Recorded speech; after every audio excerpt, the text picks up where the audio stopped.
I have a man who had bleeding bowels, going to have his colon cut out to ulcerative colitis. He was in the hospital. The surgeons were hovering over him like wolves ready to cut out his colon. In those days, I said, you come into my house, I'll keep you in one of my bedrooms in my house. He lived with me for a few months in my house. But to make a long story short, with the juicing and the slurries and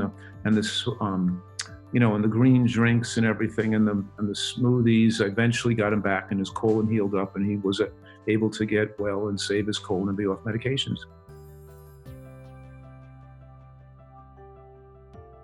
F-prosnitzi is extremely protective and inversely correlated against inflammatory bowel conditions, especially Crohn's, colitis, and colorectal cancer.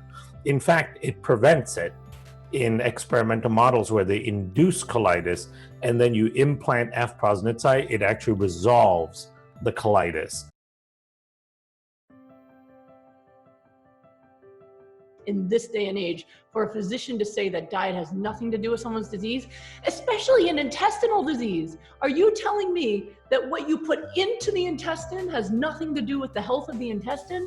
It's the only thing that's touching it, right? It's touching the walls of the intestine.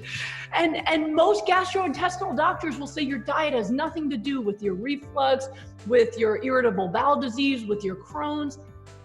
It's mind-blowing.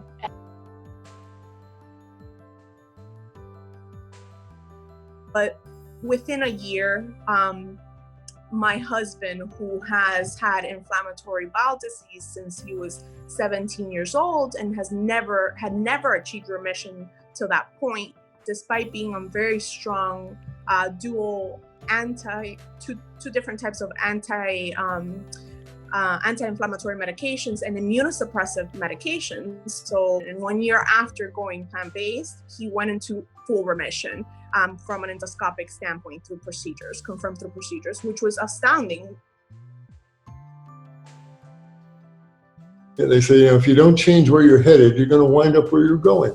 You can't keep eating the same foods and just take the prednisone and think that things are going to get better. It doesn't work like that. You got to really start with, it's the food.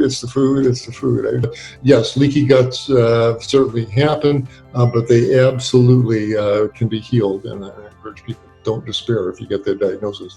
Improve your diet and things get better.